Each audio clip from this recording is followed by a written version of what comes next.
For the first time since the fight had started, the king-tier beast had finally bled.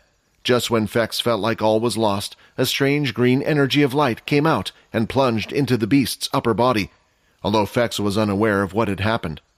Quinn, who had emerged from the rubble, managed to catch everything with his own 2 eyes.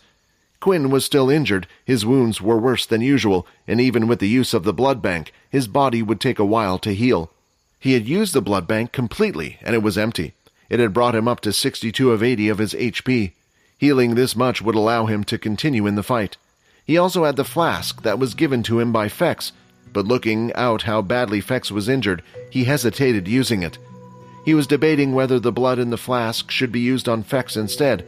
It was his own after all, and he didn't have a blood bank. That was clear after looking at how damaged his body was during the fight. As Fex's legs were wobbling and his speed was slowing down, from the side came a short man who was in a silver and green suit. "Logan!" Quinn thought. But his suit looked different from the others he had seen. There were beams of energy shaped like sharp daggers on top of his arms. They looked similar to an ancient weapon known as a katar. "Engage! Maximum system output!" Logan said as he thrust his fist forward. The katar-like weapon suddenly grew longer. The green energy extended and went right through the beast's solid body. "Fex, I'm going to need your help," Logan said as he pulled out the energy blade from the beast. Logan knew this wasn't going to be enough. Suddenly, the beast's attention was on Logan, the person who had injured him. All Fex wanted to do right now was rest, but looking at Logan, he knew they couldn't rely on him. The beast went in for an attack from above, and Logan went to block with the energy blade, but when Fex looked at them both, it looked like watching a tortoise and hare race against each other. They now had the power and the weapon to injure the beast, but not the speed.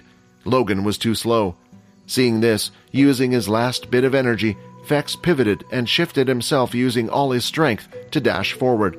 With his shoulder in front, he barged Logan out of the way, allowing him to avoid the strike. The blade kept going down, and although it didn't hit its original target, it still managed to hit Fex between his neck and shoulder. "Damn thing!" Fex screamed as more blood was dripping down his arm. "Energy blade, maximum output!" Logan shouted, and at the same time, one of the energy blades seemed to respond. It grew twice in size, and Logan slashed down with all his strength. It went through the beast's side, and the sound of something falling to the ground was heard. The green jade-like arm had been detached from its body, and black blood was now pouring out from the wound. "What is that?" Sia asked, amazed at what was happening. "I've never seen a weapon like that before. If he had stuff that was so effective, why doesn't everyone use it?" On the other hand, Layla, who was standing next to her, didn't have the same look of amazement on her face. Her forehead was wrinkled, as she was in deep concern. The green blade that had just been used had fizzled out, and now Logan only carried one on his arm. "I thought this was the case," Layla said. "I've seen one of these before, or to be more precise, I learned about this before. It's another way to use the beast crystal that was discontinued by the military." "Discontinued? But why?" Sia asked. "As you can see, by using crystals as a form of raw energy, one can create something called an energy blade. The problem is that all of its energy is coming from the crystal, and it needs a constant output to support it. Using the raw energy rather than mixing it with other materials creates a more powerful weapon. But this means two things. First, the weapon isn't permanent. Once all the energy from the crystal has been used, the weapon will disappear. This also means that the weapon strength will vary depending on how much energy is used in the attack. Because of these reasons, the military decided that it was much more practical to use the crystal core to create beast weapons rather than energy weapons. Energy weapons were fine for the low-end use when using a basic tier or intermediate crystal, but anything above would be a waste. For someone like Logan, intermediate crystals weren't too hard for him to come by. He could just purchase them online on the marketplace. The problem was anything above that. Past the advanced tier crystal, there weren't many people who sold them. This was true for the advanced tier crystals. Instead, people would post requests, asking others to obtain a specific type of crystal for them. The problem was that Fex had not anticipated needing more than 2 intermediate crystals on a trip like this. It wasn't exactly something people freely carried around with them either. "It looks like the attack was a success," Logan said. With the black blood dripping from the beast's wound, it retreated for the first time, leaping back. Fex wanted to chase after the thing, but when he took a step forward, His wound seemed to have gotten the better of him. He went down to one knee, stopping himself from collapsing on the floor. "I'm more hurt than I thought." There was no point for Logan to chase it either. The energy blade was just a blade of energy. Unlike traditional beast gear, it didn't give any extra stats to the user, and the suit he was wearing didn't either. If he was to chase the beast, he wouldn't catch up to the thing in a million years. Suddenly, the beast's wound started to bleed less.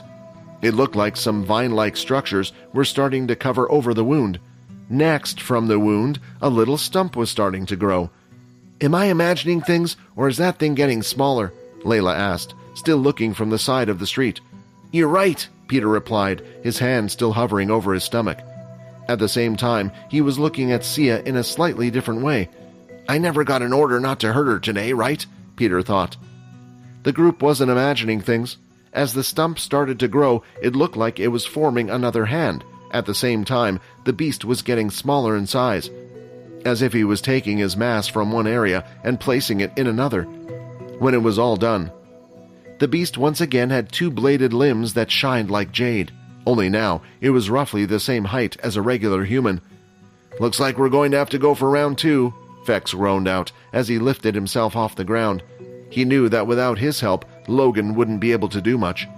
He was their attacker, their damage dealer, and he needed to protect him if they wanted to kill the beast. "Why don't you lie back down?" a voice said from his side as he felt a hand touch his shoulder. "Quinn? But how?" Fex asked. Vampires had supernatural healing abilities, but for serious life-threatening wounds, the use of blood would be needed.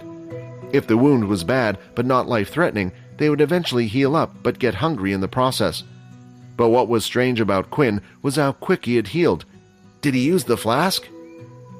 Quinn's body had healed. He wasn't quite at full health, but he was able to fight once again. "We can talk about that later," Quinn replied while handing the flask back to Fex. "Take it, heal up."